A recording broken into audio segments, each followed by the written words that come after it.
Alright, so today is Palm Sunday.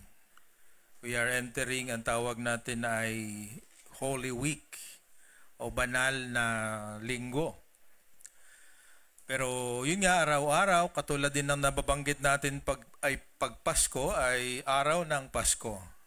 At lahat ng araw ay kapag tayo ay na kay Kristo, ay banal na araw. So it's not only Holy Week, it is Holy Day. Holy, ang ibig sabihin ng salitang holy ay set apart o kakaiba.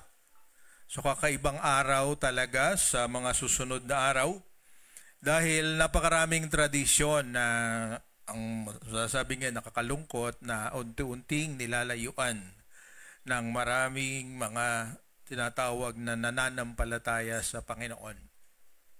Pero katulad na nagdaang ating communion, every Sunday inaalala natin talaga yung nangyari noong buong linggo na ito. At yung hari ng mga hari na pumasok sa templo ng Israel, naglakbay pababa at pumasok, ay sabi sa araw na ito ay kanilang pinuri. Sabi, Hosana sa anak ni David, Hosana.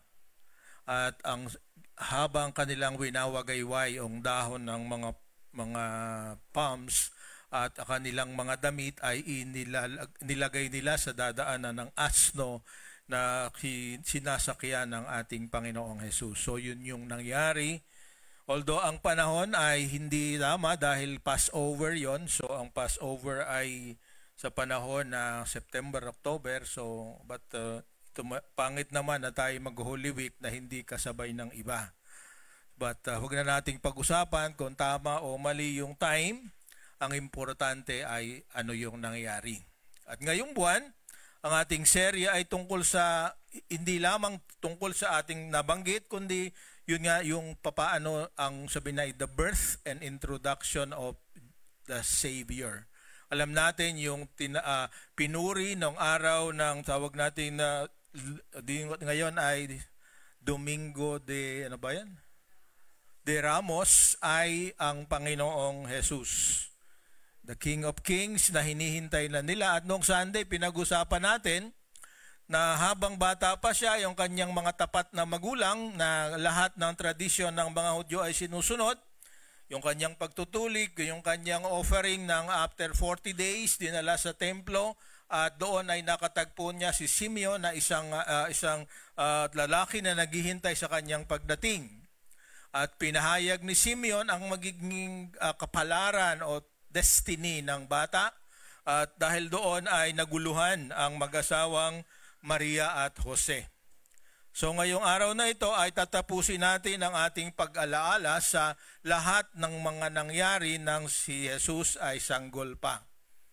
At sa araw na ito ay pag-uusapan natin yung bago siya mag-teenager. Kasi lahat ng tao, sabi nga, ay nagiging isang sanggol, nagiging isang bata, nagiging isang young adult o teenager. At eventually, kung luloobin ng Panginoon ay maging mga magulang o parents. So, ating pakinggan ang sinasabi sa Luke chapter 2, kung meron kayong Bible, ay ating buksan sa 2nd kabanata ng aklat ni Lucas. At ang ating pag-uusap ngayon ay tungkol nga sa kung maipaalala sa atin na yung relationships, that our relationships and interactions promote or hinder the growth of others. So ito yung ating gustong tandaan sa buong buwan na ito. Yung ating kaugnayan sa iba at papaano tayo nakikihalubilo at nakikirelate sa kanila ay nakakatulong sa kanilang paglago o sa kanilang discouragement o pagkatakot tungkol sa buhay. So tumayo po tayong lahat at ating pakinggan ang ating verses na pag-aaralan ngayon. Kung meron kayong Bible ay pwede nyo ring buksan at ating pakinggan ang sinasabi. Ang salita ng Panginoon sa Lucas chapter 2, 39 to 52. Pakinggan po natin ang sinasabi. When Jesus' parents had fulfilled all the requirements of the law of the Lord, they returned home to Nazareth in Galilee. There the child grew up healthy and strong. He was filled with wisdom, and God's favor was on him. This is NLT. Every year, Jesus' parents went to Jerusalem for the Passover festival. When Jesus was 12 years old, they attended the festival as usual. After the celebration was over, they started home to Nazareth, but Jesus stayed behind in Jerusalem. His parents didn't miss him at first because they assumed he was among the other travelers.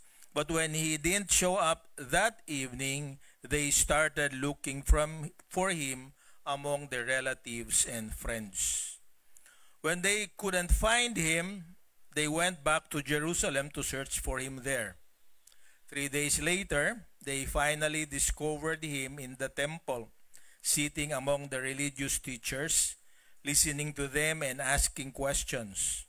All who heard him were amazed at his understanding and his answers. His parents didn't know what to think. "Son," his mother said to him, "why have you done this to us? Your father and I have been frantic searching for you everywhere." "But why did you need to search?" he asks. "Didn't you know that I must be in my father's house?" But they didn't understand what he meant. Then he returned to Nazareth with them and was obedient to them. And his mother stored all these things in her heart. Jesus grew in wisdom and in stature and in favor with God and all the people. Pagpalain nawa ang pagkabasa ng Panginoon, ng salita ng Panginoon. Ama naming Diyos na nasa langit, makapangyarihan, mapagmahal at siyang may-ari ng bawat isa sa amin.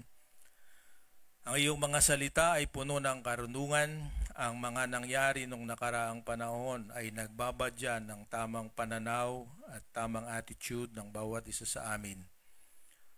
Sa araw na ito, narito kami upang ikayo ay pakinggan. Gamitin mo ang iyong lingkod para ang tanging lalabas sa kanyang mga labi ay salitang galing sa iyo na magpapalakas, magpapasigla, maglilinis sa aming lahat.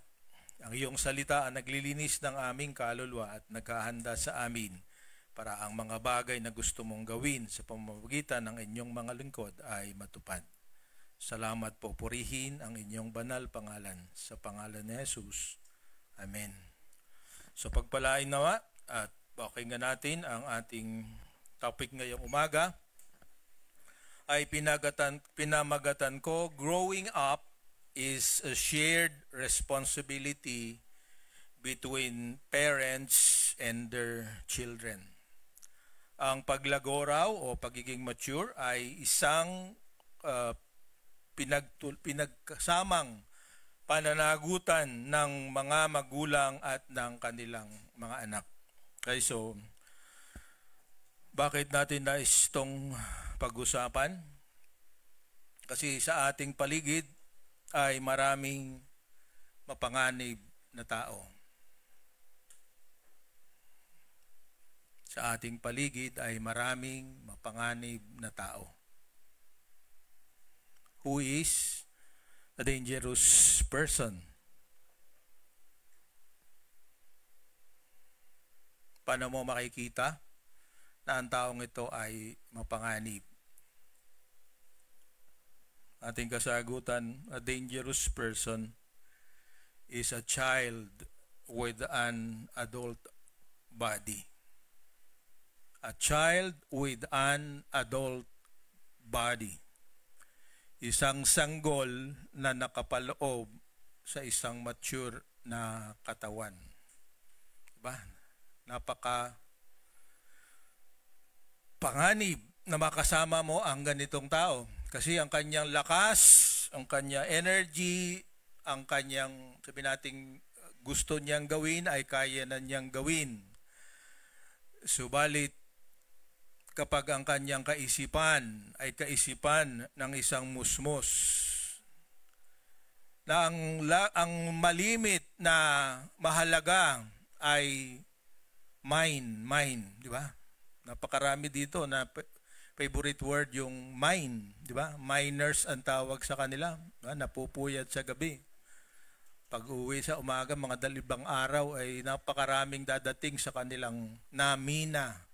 Mine, damit, kaldero, plancha, sapatos, anything in the market ay miners. So hindi na kailangan pumunta sa bundok, 'di ba? 'Yun ang mga miners ngayon. Okay? 'Yun ang ito yung tanda ng isang bata. Malakas, matatag, pero walang sapat na pag-iisip para malaman kung minsan ang mabuti at masama, ang tama o ang mali. Kaya ang tanong, paano natin tutulungan? Kasi ang tama, ang normal na paglago o pag-mature o hindi ko maalam kung sa anong direktang pagtagalog dito, ay sinabi dito sa, kung babasahin natin Luke chapter 2 verse 40 at inulit uli sa Luke chapter 2 verse 52.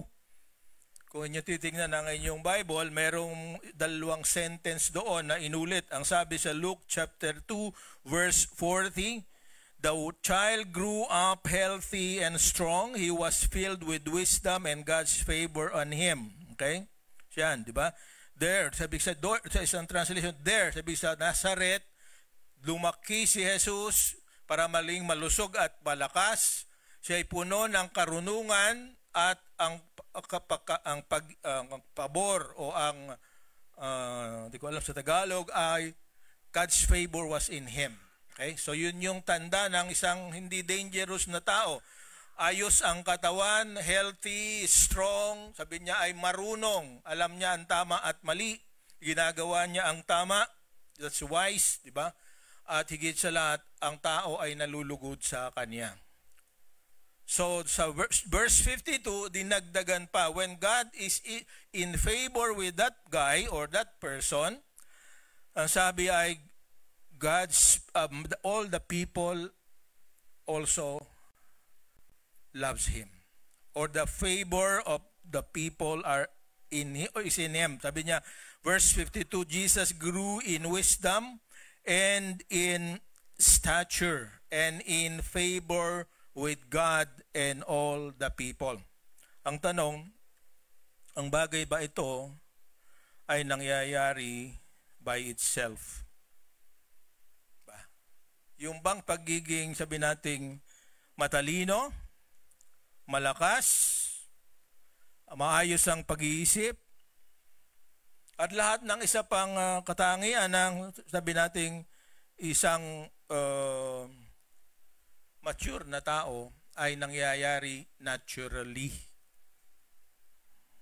Noong Sunday, nasimulan na natin ito, hindi ito natural na nangyayari. Dahil hindi tayo nabubuhay by instinct. Na ba yung instinct?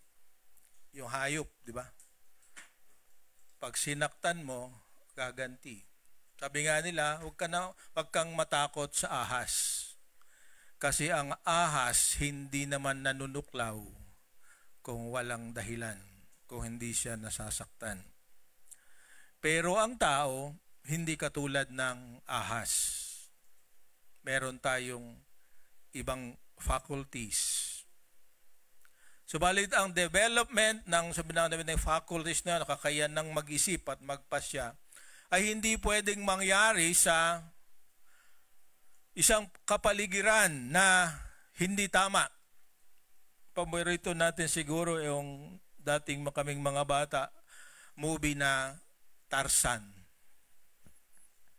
Diba? Tama ba? Sino ang dumating na pinanganak niya na napanood na yung Tarzan? Wag nang magtago. Di ba? Di ba? Siya ay pinalaki ng mga unggoy. Kaya yung lahat ng kinagawa ng unggoy, ginagawa rin niya. Amen? Kaya napakahalaga na ang isang tao para maging tao ay namumuhay kasama ng tamang tao. Yun natin pinag-usapan noong Sunday, di ba? Faithful and hopeful people. Yun yung makakatulong sa atin para talagang maging maayos ang ating paglago. At napakapalad ng ating Panginoon, dumaan din siya sa daan ng musmos. Maring hindi tayo maniwala pero makikita natin na pinabayaan niya na kung anong dapat gawin ng isang magulang sa kanyang anak. Ayon sa tradisyon ng mga Hudyo ay kasama siya. Di ba? Binubuhat ng mga magulang. Siguro cute din siya, di ba? Lahat ng baby kasi cute. Ano? Kahit ganito ako, nung bata pa ako, cute din ako. Ha? Diba? Ayaw niyong maniwala. Pero, kaimportante lagi na makita natin. Kaya nga pag-uusapan natin, kanino bang responsibilidad para ang isang tao ay talagang maging tunay at tamang tao? So, yun ang ating message ngayong umaga. Ating ko munang ayusan. Bigyan niya nga ako ng ilang sandali dahil nagloloko itong aking, akala ko yung nakasetting ng tama. So, di na bali. So, kaya dalawang partido ang responsable sa tamang pag-mature o tamang paglago o tamang pag-edad ng tao. At dito, sa maikling salita, ang mga magulang at ang kanyang anak mismo. The parents and the child. Want to credit Dr. Chuck Swindoll sa main points natin ngayon. Ito ay kinuha ko sa kanyang aklat. So, una, the parents' role. Ano ang bahagi ng magulang at titingnan natin ito sa ating text ngayong umaga. So, sabi diyan, since God has a complete plan and purpose for every person, parents should discover how God has molded each child and fit the training according to His design. Okay? Matagal na nating ine-emphasize na ang lahat ng bata ay nilikha ng Diyos, bawat isa sa atin ay walang katulad. Pero bawat isa sa atin ay merong kanyang bahagi. Sabi yung paborito ni yung sa aklat na purpose-driven life. Sabi ay we are hardwired for something. Diba? Ano pangalan nun? Rick Warren, diba? Tayo raw parang isang computer ay merong mga connections ang ating ibang bahagi ng ating kaisipan through our nervous system for a particular purpose, for a particular interest, for a particular personality, or whatever. Kaya ang isang magulang, sabi ni Dr. Chuck Swindoll, dahil meron namang maliwanag na plano at purpose ang bawat isa sa kanila, ang mga magulang, ang unang bahagi at anong dapat gawin ay discover o saliksikin kung ano ang katangian na ibinigay sa bata na ito at bigyan ng tamang pagsasanay ayon sa kanyang disenyo. At balawak ang usapan na to, pero ating sisimplify. Kasi napakaraming mga magulang na yung kanilang pangarap ay kanilang inilalagay sa kanilang anak. Ba? Mabuti kung ang anak ay mag-cooperate, pero kung hindi, malaking disaster. Kuminsan nadi-delay at kuminsan nga nagtatrabaho ang anak sa trabaho hindi masaya. Hindi siya masaya at hindi bagay sa kanya. Kasi sinabi lang ni tatay o sinabi ni nanay, nung ako'y bata pa, ang pangarap ko ay maging ganito. Kaya sana anak gawin mo para sa akin. Ba? So ano talaga ang dapat ginagawa ng mga magulang? Pakiabante sa Ang unang bahagi na makikita natin sa mga reference natin ay Luke chapter 2, 41 to 43. Dahil alam na ng mag-asawa na kakaiba yung kanilang anak. Paano nila nalaman? Kasi sinabi ni Simeon. Paano nila nalaman? Dahil sinabi ni Ana. Dahil sinabi ng anghel at naniniwala sila doon. So, ito ang kanilang anak ay special child. Hindi sa katulad sa ating iniisip ngayon. Ito'y kakaibang bata, holy, set apart. So, ang sabi dito, para maganap ito, yung mga bagay na may kaugnayan sa pagiging set apart o sa kabanalan, yun din ang ginawa at pinresent ni Joseph at ni Mary sa kabatang si Jesus. So sabi dito sa verse 41, every year, Jesus' parents went to Jerusalem for the Passover festival. Jesus was 12 years old. They attended the festival as usual. Kaya taon-taon, sinasama nila si Jesus. Simula nung siya maliit na bata hanggang ngayon nga, sabi natin 12 taon na naglalakbay sila. Is it a simple thing? No. Kasi ang Nazareth, nabanggit ko na ito ilang beses, napakalayo sa Jerusalem. So they have to travel at least 4 days or 1 week. So they travel in caravans o maraming kasama. At nabanggit ko na sa'yo, merong ang international highway noon na dinadaanan nila at along the way maraming mga danger, mayroong mga hahayop na pwedeng umatake sa kanila, mga scorpions, mga ahas. Meron ding mga magnanakaw, kaya sila ay lumalakad na sama-sama. At organize yung kanilang paglakad. Sabi yung mga babae at mga bata ay nasa unahan. Yung mga kabataan, mga teenager or whatever, kasama ng kanilang mga tatay. At yung mga lalakas at pwedeng maging sundalo ay naroon sa likuran. Parang si Jacob din, nang pabalik na siya kay Esau, di ba? Kung natatandaan natin sa istorya sa Old Testament. Ganon ang kanilang arrangement. Bakit ko sinasabi? Kasi yung second part ay importante na makita natin kung bakit hindi nila nakita agad si Jesus. So, as usual, every year. Kasi, bakit ginagawa ito? Kasi lahat ng lalaki na mga Hudyo, kung sila ay talagang ganap na committed sa kanilang pagiging Jew, ay 3 beses isang taon pupunta sa kanilang bayan at pupunta sa Jerusalem para gawin ang kanilang obligasyon. Itong araw ng Passover, yung araw ng Pentecost, at yung araw ng Feast of Tabernacles. Lahat ng lalaki, kailangan pag ikaw ay mature na, kailangan ikaw ay, kung tapat kang Hudyo, anak ni Abraham, ikaw ay pupunta sa Jerusalem, saan ka man nakatira.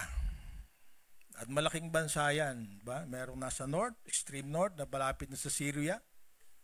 At nasa extreme south, na malapit ngayon sa Jordan. Pupunta sila magtitipon-tipon sa Jerusalem 3 times a year. So bata pa, inexpose na ni Joseph at ni Mary na ito ang obligasyon ng isang Hudyong lalaki. Okay? Kahit sa ganong panahon na ito, merong tinatawag na bar mitzvah. Bar mitzvah ay isang tradisyon na imbento noong 70 to 220 AD ng mga rahabay. Sa bar mitzvah, yung nag-aral sa school ng Torah o sa school ng mga Hudyo ay bibigyan ng examination at malalaman kung siya ay qualified maging isang teacher or rabbi. Ang lahat ng naging 12 disciples ni Jesus, maaring liban sa isa, ay bagsak sa examination. Yung pwedeng ang pumasa lang ay yung isang nagkanulo pa sa kanya. Okay? So, but every Jewish guy, lalo na sa panahon ito, ay meron silang ganyan, pagka nakakita ng Hudyo, di ba, merong kulay puti na nakapatong sa kanilang ulo. Ang tawag doon ay kepa. At habang sila'y nagte-training at hanggang sila'y makapasa para maging isang rabbi, ay meron silang tanda ng kanilang beging holy or set apart. Ang tawag doon ay mga Hudyo na tawag lagi na nawawala Orthodox Jew. Okay? So bata pa yan, meron ng tanda. So Jesus was being prepared by Mary dahil alam nila na ito talaga ang magiging bahagi ni Jesus. Okay? Tanong ko sa mga parents na naririto ngayon, gaano ninyo kakilala ang inyong mga anak? Ano ang nakikita ninyong magiging future nila? Ano ang ginagawa ninyo? Para talagang doon siya malagay sa isang lugar na mag-e-excel sila. Bisita natin yan ng aking pamangkin, si Aisha. Kahapon, natuwan-tuwa ako doon sa aking apo. Kasi kamamatay nga lang ng kanyang lola. Siguro maging factor din ito. Lagi niyang naiisip, how can I go to heaven? So we had a long talk yesterday, nung Friday, kahapon. Natutuwa ako sa kanya. Tapos sabi niya sa dulo, Lolo, pagtanda ko, magpapari ako.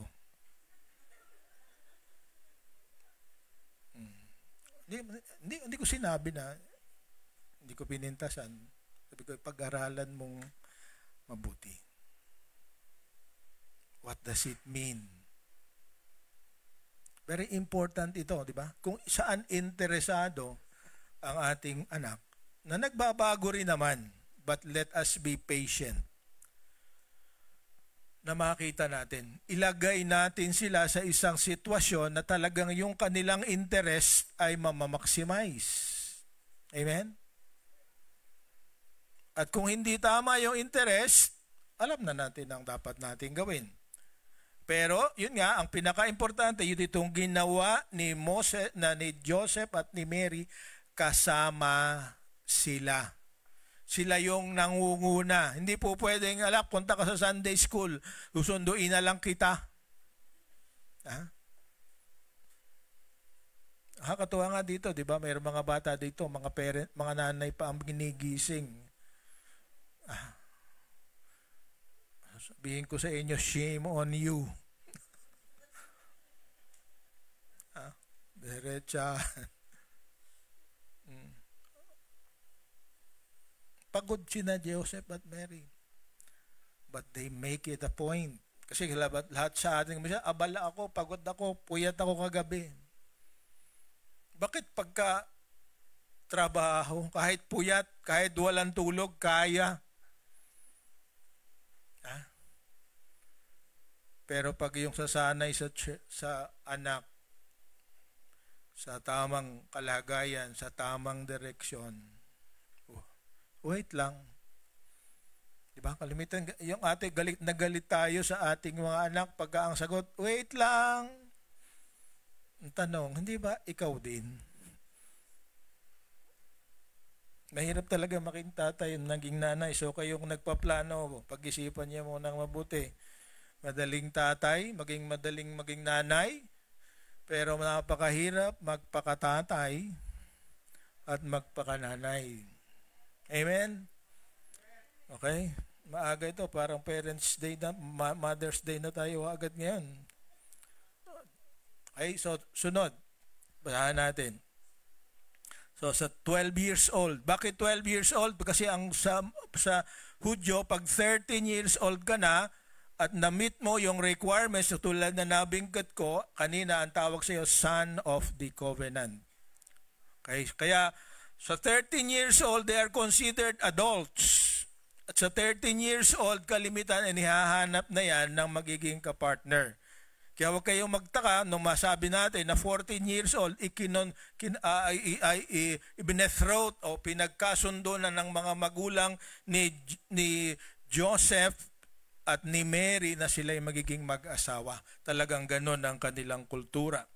So, pumunta sila, sabi dito, when Jesus was 12 years old, ito ang highlight na nangyari. Although sa maraming mga books na tawag ay Apocrypha, napakaraming kwento tungkol kay Jesus noong bata pa siya. At ang pinaka-famous dyan, meron daw isang maya na balian ng pakpak, binigay kay Jesus at nirestore niya, nakalipad uli. That's nowhere in the Bible.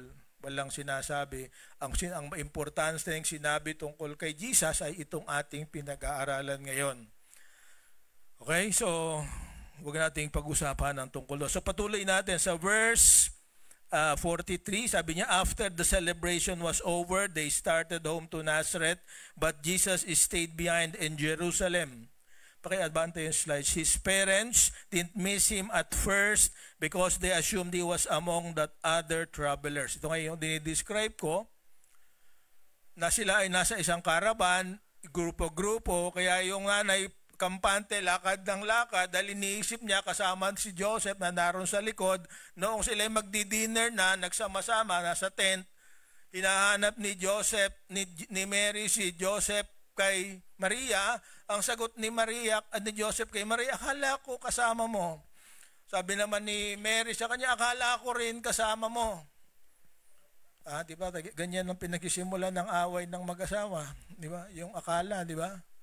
Akala ko gagawin mo, hindi ginawa. Akala ko ikaw dyan eh. Di ba? That happens. So maganda rito, maganda example, walang sisihan, nagpasya sila, bumalik. They were 1 day away. Di ba sabi ko sa inyo, 2 to 3 days or 3 to 4 days bago makarating simula sa Nazareth hanggang sa Jerusalem. So on the third day, sabi dito sa ating istorya, sa verse 45, when they couldn't find him, they went back to Jerusalem to search for him there. So, nakasulat ngayon dyan, good parents expose their children to real life situations. So, una, sa magiging role nila sa buhay in the future. Pangalawa, ano ang pwedeng mangyari? One way to destroy your kids, your children, is to not allow them to discover what they can do by themselves. Diba? Hindi naman sila prinsipe o prinsesa na meron kang napakarami sadaang lingkod na po pwedeng magbigay sa kanila ng lahat. Diba? Merong mga magulang, ang pagmamahal nila, lahat ng gusto ni anak ay ibibigay nila. Pangbili ng shabu, meron. May ATM, meron. Lahat ng application sa kanyang cellphone, meron. Di ba? Mahal ko kasi eh. Di ba? Maling pagmamahal. Kahit si Francisco Balagtas, di ba? Nagsalita tungkol dito. Okay? So, alam mo magiging role, alam mo anong pwedeng mangyari sa kanya at hindi pwedeng mangyari na forever kasama ka ng anak mo. Amen? Di ba? Darating ang araw tatawagin ka ni Lord. Gusto mo bang masaya ka sa pagtawag ni Lord? Ang isang para sa akin, pangarap ko para sa mga anak ko, kuhanin ako ni Lord, wala akong worry kung anong gagawin nila pag wala na ako. Alam nila ang buhay. They can fend for themselves. They are in the right company. Married to a good husband or a good wife. Hindi ko nakakalimutan ipagmalaki ang aking may bahay. Hindi ko yun nagawa, pero nagawa niya. Sabi niya, maliit pa ang mga bata na ito. Pinagpe-pray ko na kung sino ang magiging asawa nila. Ako, ang worry ko nun, di baka hindi mag-asawa yung panganay ko eh. Wala nang ginawa, kundi aral. Libro. Pero meron palang nangungontra.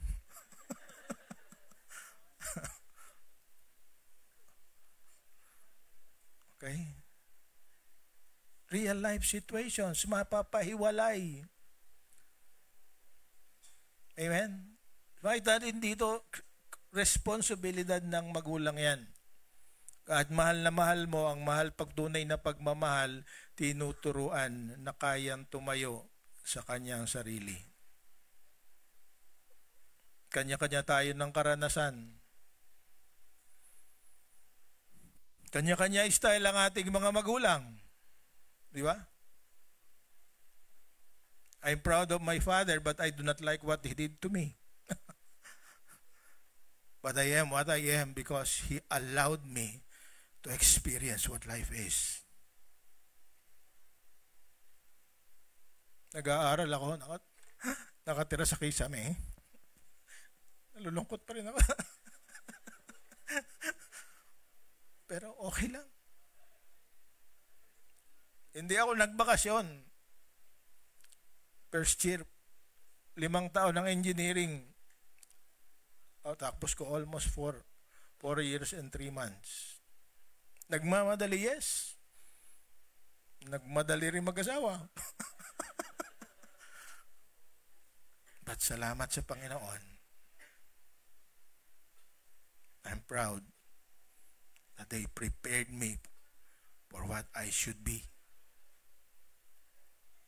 Modesty aside, nagawa nila yon. So makita natin dito, alam ng mga magulang ni Jesus. At meron pa silang hindi alam. So sabi tuloy natin ng basa, 3 days later, they finally discovered him in the temple, sitting among the religious teachers, listening to them and asking questions. 12 years old. All who heard him were amazed at his understanding and his answers. So, noong sila makita nila si Jesus, 3 days, at the 3rd day, naroon siya sa tamang lugar, sa tamang kumpanya, sa tamang kasama, dahil piniprepare siya sa talaga namang gagawin niya in the future. Kayo, pag nakalingat kayo, anong ginagawa ng anak niyo?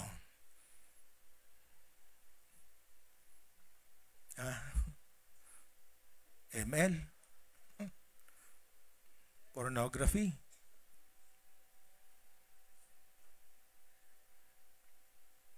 Magdamag na nag-chat kung kani-kanino. Modernong panahon. Meron ba tayo nasabi sa kanila? Of course, tanda natin, di ba? Ang unang ministry natin ng discipleship ay talagang sa bahay.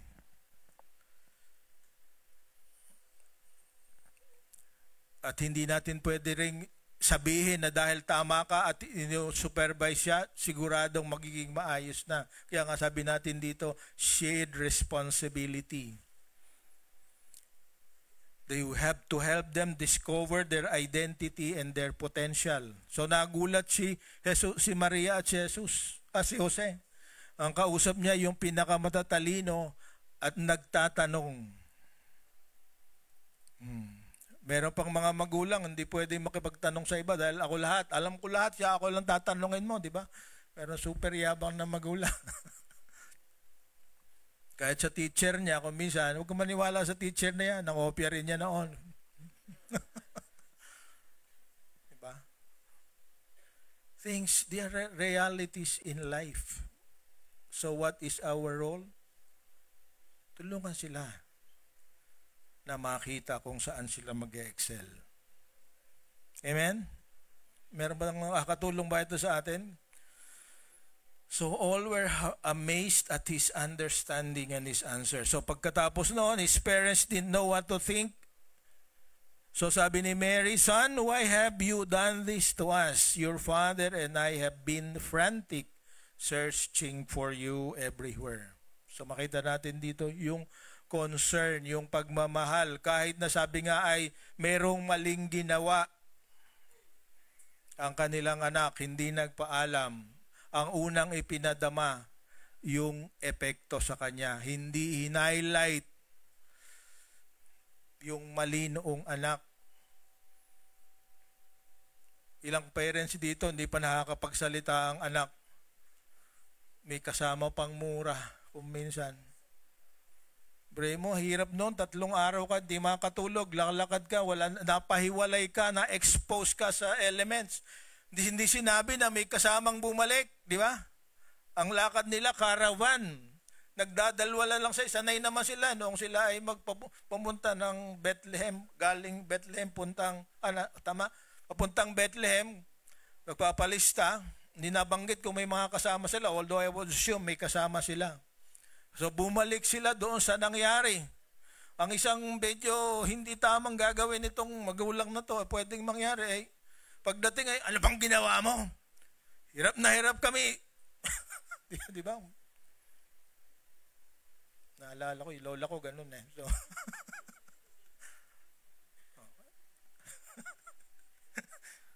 laking lola rin ako. So yung lola ko, pagka nagkamali ako, patay na.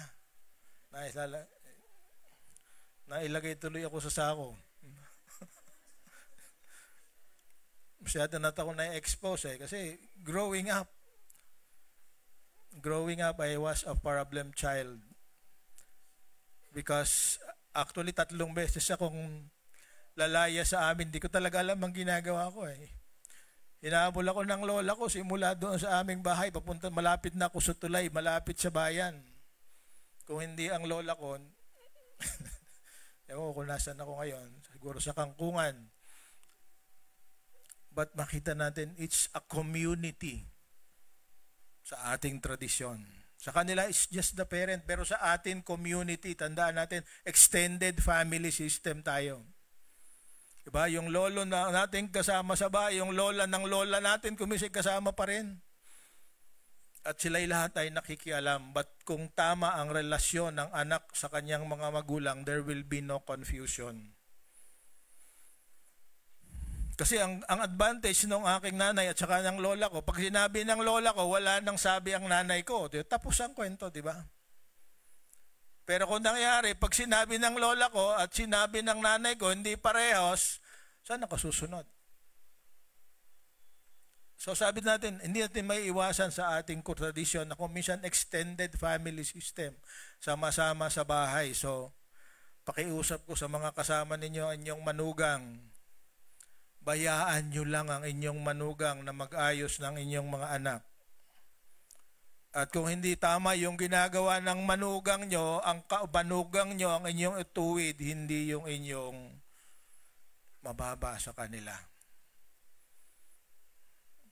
At kung hanggat maaari, ang talagang disenyo ng Panginoon, sabi ay hihiwalay ang mga nag-asawa sa nilang magulang.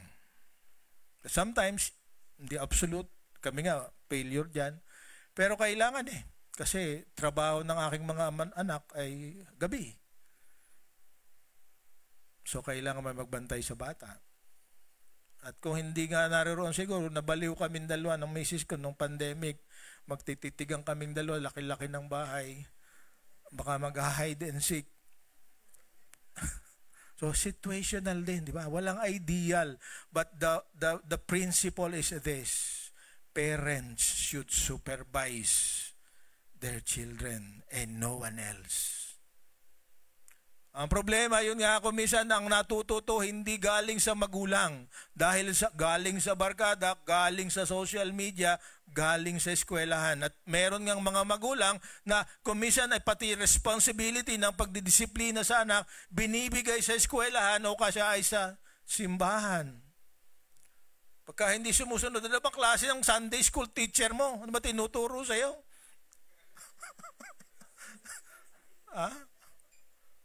Narinig niyo na ba yun?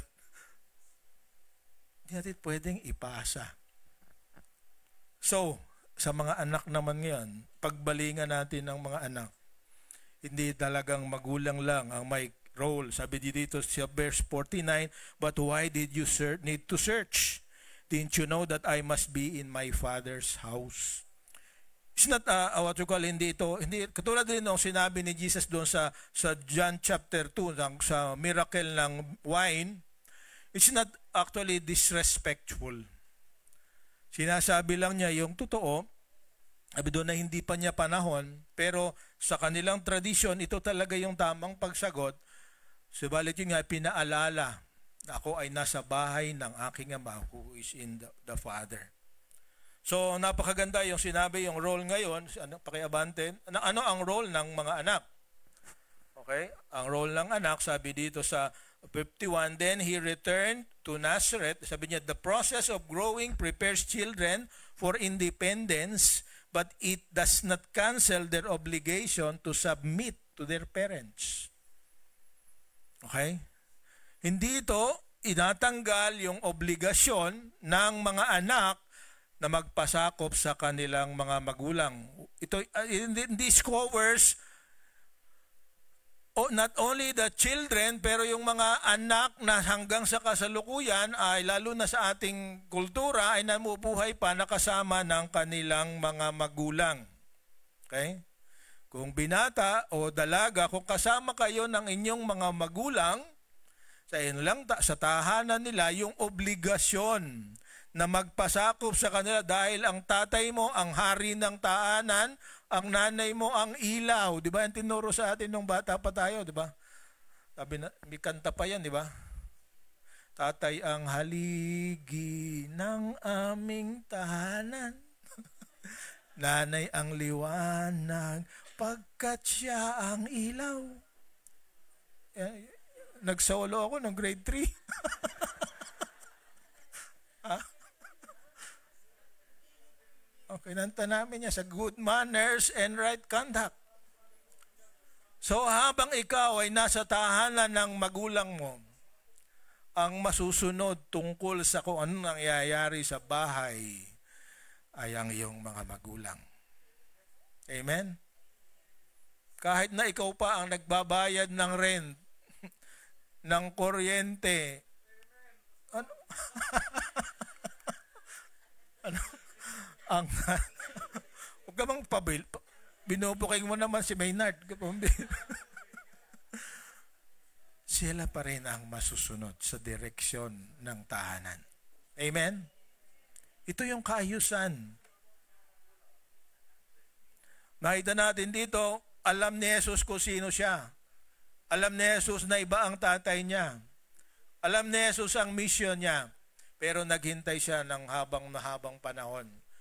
From this time forward hanggang 30 years old, wala na tayong nabasa tungkol sa nangyari sa kanya.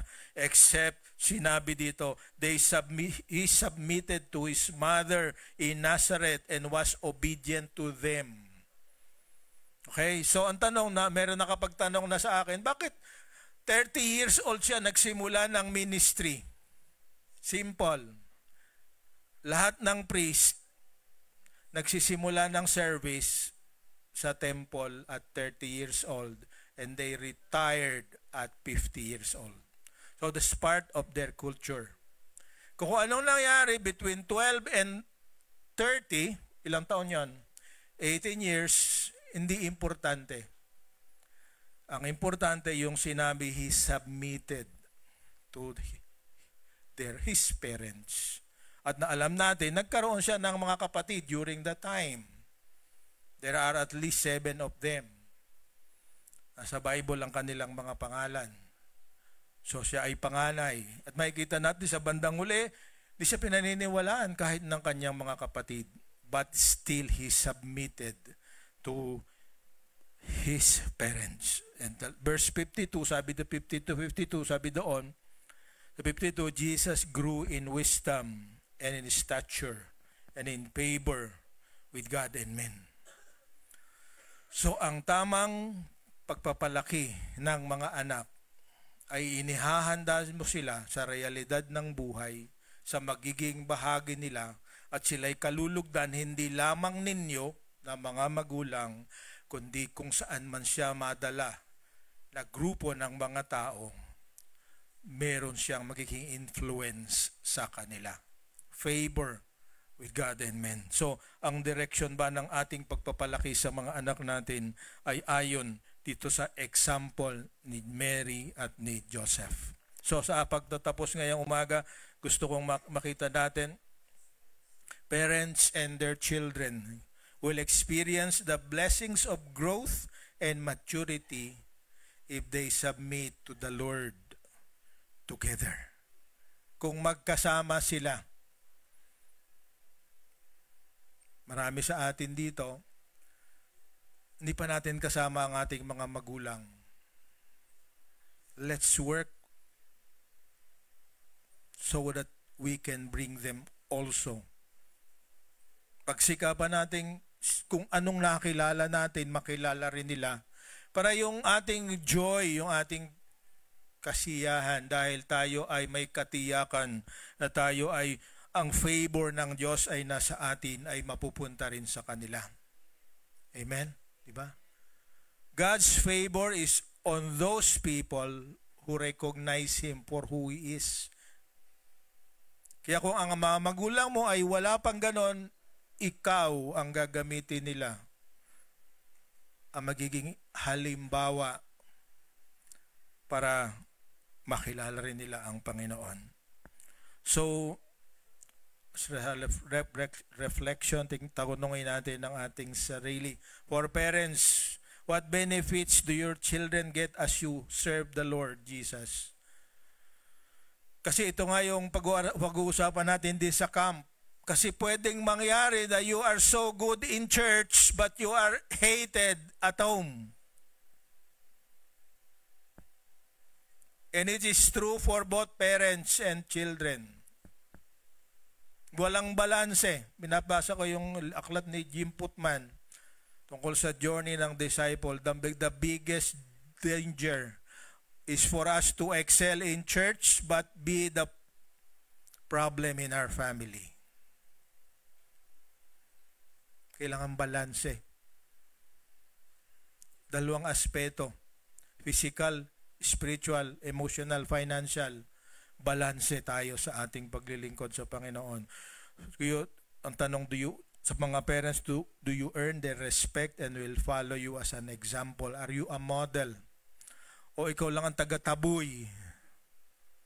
Ikaw lang ang nagsasabi gito ang tama pero hindi natin ginagawa. Rebellion always is a result kung walang model. Then for children, how does your connection and service to the Lord contribute to the life of your family? Are they blessed because of what God is doing in you and through you? So the biggest change na nangyayari sa isang tao pag nakilala ng Panginoon is this: he no longer lives for himself, but he lives for God and for His glory. Amen. And that happens for both parents and children. Tayo po ay tumayo. Tayo ay manalangin. Our God and Heavenly Father, Lord, salamat po sa napakagandang halimbawa na ipinakita ng mag-asawang Jose at Maria sa pagpapalaki sa kanilang anak na si Jesus. Panginoon, salamat po din sa mabuting halimbawa na kahit na alam niya na siya ay mas makapangyarihan, mas smarter at mas favorable dahil ang kanyang ama ay nasa langit. Pero siya ibang kapangyarihan, subalit nagpasakop siya sa kanyang mga magulang hanggang dumating ang tamang panahon na siya ay magpo-focus sa kanyang misyon na ang bunga ay ang kaligtasan namin. So Lord, alam namin na kahit na noong siya ay naglilingkod na at sa kanyang ministeryo, sumusunod sa kanya at sinusubaybayan niya ang kanyang anak na si Jesus. Ibig ko pong sabihin ay si Maria. Panginoon, nakita niya kung ano ang pinaghirapan at ano ang nangyari kay Jesus na sinabi niya ni Simeon sa kanya noong bata pa ang batang si Jesus. Sa lahat ng panahon na yon, Alam ko na at naniniwala ako na kahit siya naguguluhan, ang sabi nga, she treasured everything in her heart. Naway ganoon din ang mangyari sa amin ngayon. Na lahat ng naririnig namin tungkol sa iyo ay aming ilagay sa aming puso. At ang mabubuting halimbawa ng mga magulang sa banal na kasulatan, Panginoon, naway magawa rin namin. At sino man na naririto, Panginoon, na naghahanda para sa isang responsibilidad na maging isang magulang, Panginoon, ng aking dalangin. Kung anong kakapusan na naranasan nila sa kanilang mga magulang na naging dahilan kung minsan din ito kung bakit sila ay lumapit sa inyo, Panginoon. Nawa kung maging magulang sila, huwag maging ulit ng karanasan nila ang mararanasan ng kanilang mga anak.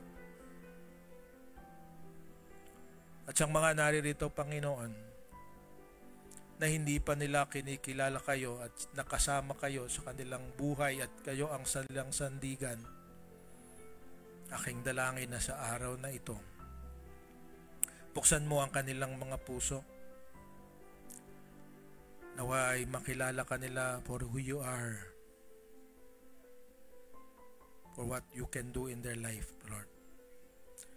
Naway kung ano man ang kabigatan at anumang kasalanan na maaring nagbibigay sa kanila ng pag-aalilangan para isuko ang kanilang buhay, matanggap nilang katotohanan na walang anumang maduming kasalanan na hindi mo kayang kalimutan kung sila ay magsisisi at hihingi ng kapatawaran at tatanggapin ka bilang Panginoon at tagapagligtas.